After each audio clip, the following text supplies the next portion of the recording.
Good evening and welcome to the John DeVito Show. I'm getting on tonight with kind of a personal podcast. This was not something I had planned, but I wanted to get on and talk about this, and I am sorry about the timing of the year in which I'm doing it also. But we're going through something in our family, and it's been difficult. Many of you know I've done shows about, my family, and I've done shows about Alzheimer's and dementia. We have been living with this for several years now. My father, who was very healthy, had a stroke back in 2017. And when he had that stroke, he was a very healthy guy and he ended up with vascular dementia. So that's something that we've been dealing with for quite some time now. And, we've been slowly watching him struggle over the years. We've slowly watched him lose his short term memory and things like that. And it's been really hard to watch him struggle. My father lived in his house for many years, even suffering with this difficult disease. And it's been tough to watch. We had visiting angels coming into his house for many years. One of his wishes was to stay at home as long as possible. He did not want to live his nice life in assisted living or nursing homes or anything to that effect. And we've been trying to honor his wishes. So back this past summer, I was in Florida on a trip for my son who plays baseball, and my father was having some serious health issues while we were in Florida. We had visiting angels calling us. My wife and my sister went up to see my father, and he was having some serious health issues. So I came home from Florida and drove right up to his house, got him into the emergency room in August. And, he luckily was able to get back on his feet and do well, or relatively well. We realized at that point that he could no longer live in his house in New Hampshire, where he has lived for many years. He was just not capable of, taking care of himself the way that he needed to. So we made a decision to send him to an assisted living. We found a place near us in Worcester, Massachusetts, and it was really a wonderful place. And I'm going to mention the name of the place because we couldn't have found a place that had kinder people, and they really made every effort to accommodate my father. It was an assisted living with memory care, and it's actually called Eisenberg Assisted Living. And we brought him in there in August, and he was a beautiful place, very nice place. He had his own room. The prices, while expensive, were I thought reasonable for the services that they were offering. So my father was there for several months, and he was having trouble with sundowning and things like that. And for those of you that are familiar with Alzheimer's or dementia, they know that sundowning becomes a real problem. Where at night sometimes he was becoming, verbally aggressive. He was having hallucinations and things like that. So to watch your father go through this, a very proud man, a very strong man, a man that really taught me how to be a man, and really scratched his whole life. I mean, he grew up without much money. He worked very hard, went to 9 years night school, was in the military, and provided a good life, for my family, and taught us so many important lessons along the way. And to watch him suffer, has been very, very difficult. So anyway, he was at us Eisenberg Assisted Living for several months, and it just wasn't working. And it was by no fault of the people there.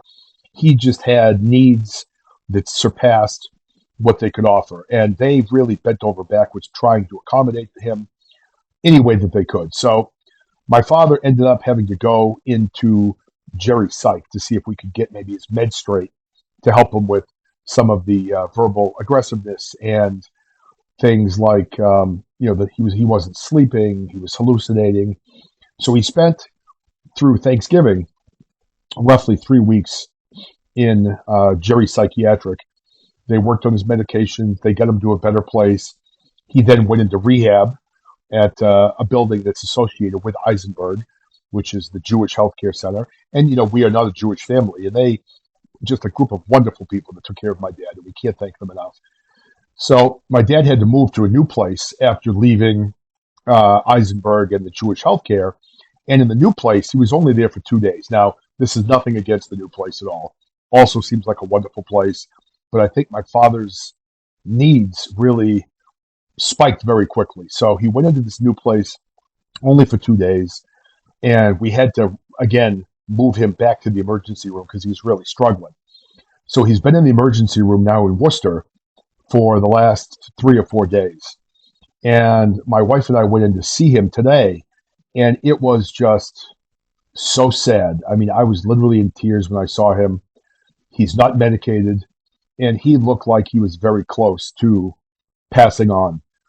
And they're trying to figure out what's going on. We don't know what's going on. But to see my father laying in that bed was just very, very painful to see. It was a hard thing to see. So I guess my point of doing this podcast is, I guess, a couple of different reasons. Number one, if you're listening to this, if you could add my father to your prayers, I would greatly appreciate it. It's tough for me to think about because obviously I don't want my father to pass away, but I also don't want him to live like he's living right now. I mean, he's been in an emergency room for 3 days, basically in the hallway, because they don't have a room for him. And they're trying to work out what's going on. They don't know what it is. And honestly, today I was worried that he was going to pass away when I was there. And, it's hard. I don't want to see my father suffer like this. It's very, very difficult to watch. So, for me, when I think about him, I don't know. I've been, praying to God about, do what's right for my father. But again, in the same breath, I don't want to lose my dad because he's our last remaining parent, our last remaining grandparent. And, I don't know. It's hard to see your father wither away and look the way he does now. I mean, I'm hoping to God that maybe he'll recover and maybe we'll have some more time with him. But is that being selfish? I don't know. Maybe it is. So I guess I'm just putting my faith in God at this point and just asking God to do what's right for my father.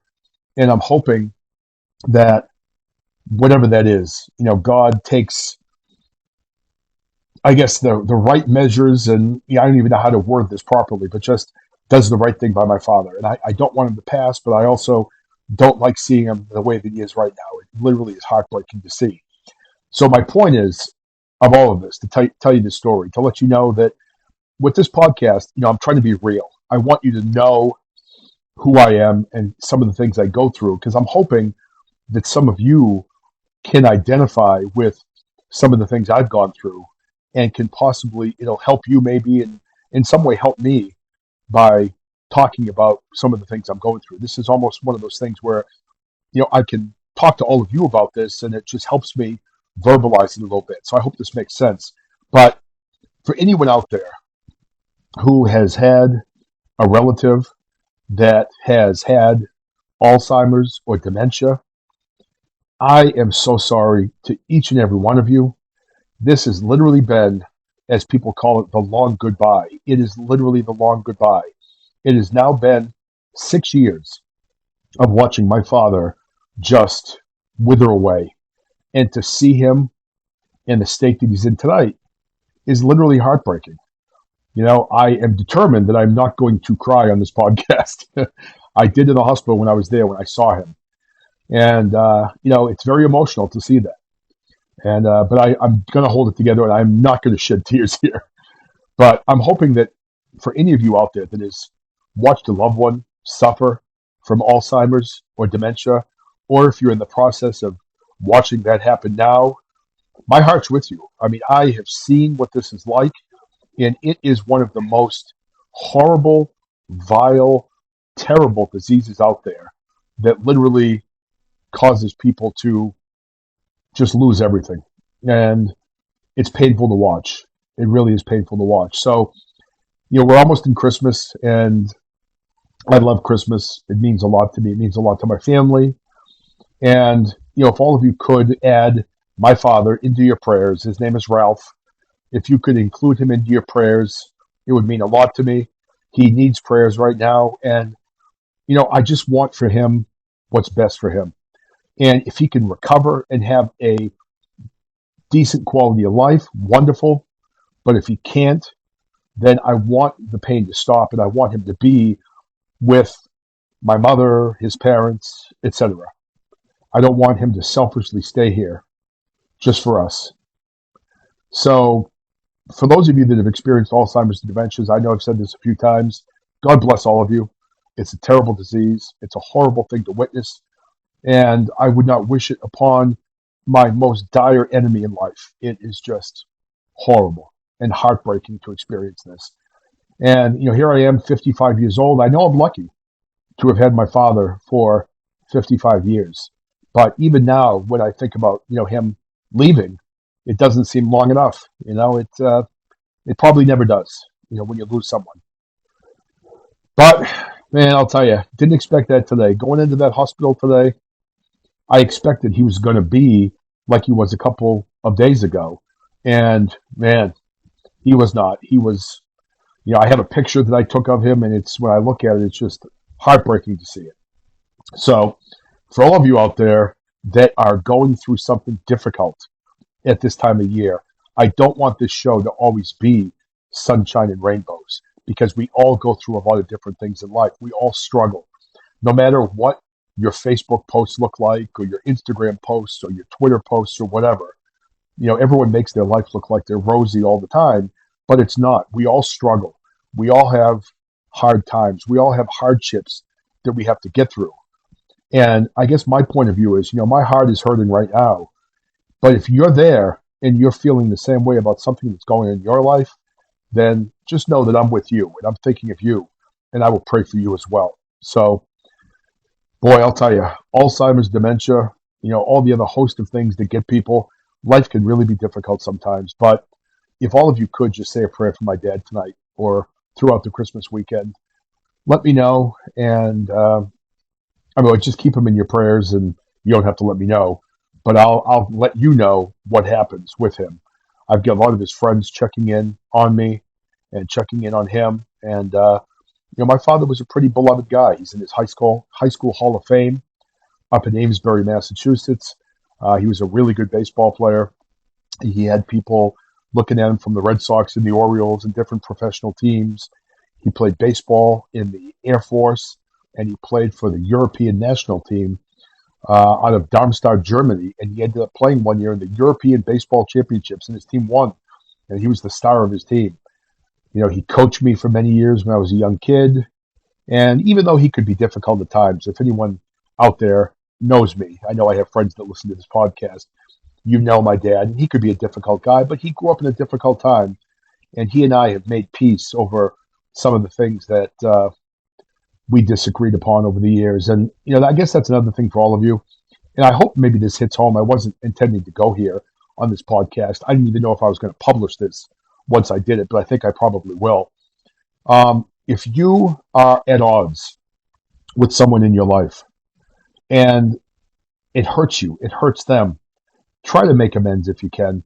I know sometimes things aren't fixable, but if you can fix what's happening in your personal life, and if you're not talking to a sibling or a mother or a father or a child, see if you can work it out, because life is too short. There was a period of time where I went 3 years without talking to my father. And, I wish I could have that time back. It was hard on him. It was hard on me. And when you hold a grudge against someone, you might think you're punishing them, but you're also punishing yourself, because holding that grudge takes energy. So I'm very thankful that after that 3-year period of time where my father and I didn't speak, we were able to piece together our relationship. And in the later years of his life, we had a very good relationship together. So if you have something out there that's causing you pain, maybe during this Christmas season, it'll be a good time to pick up the phone, send an email, send a text, and see if you can fix something that has been a problem for you for many years. Okay? So again, I care about all of you. I appreciate all of you for listening to my show. If you all could say a prayer for my dad, Ralph, I would really appreciate it. He's up against it tonight, and I'm hoping he can bounce back, but I don't know what's going to happen, and it's very hard to think about. So I love all of you. I wish you all a very Merry Christmas. Thank you for listening to me. And, you can all reach me also on social media. You can find me on Twitter or X. Actually, my page on Twitter is not the John DeVito Show. It's actually the Pussification of America. You can find me there. On Facebook, you can private message me. And also, if you want to email me with anything, my email is thejohndevitoshow@gmail.com. That's TheJohnDiVito V is in Victor, ITO show at gmail.com. So the John DeVito show at gmail.com. All right, everybody. Thank you for listening. This was kind of an impromptu podcast, and I just needed to talk it out. I appreciate all of you for listening. All right. Have a good night and Merry Christmas.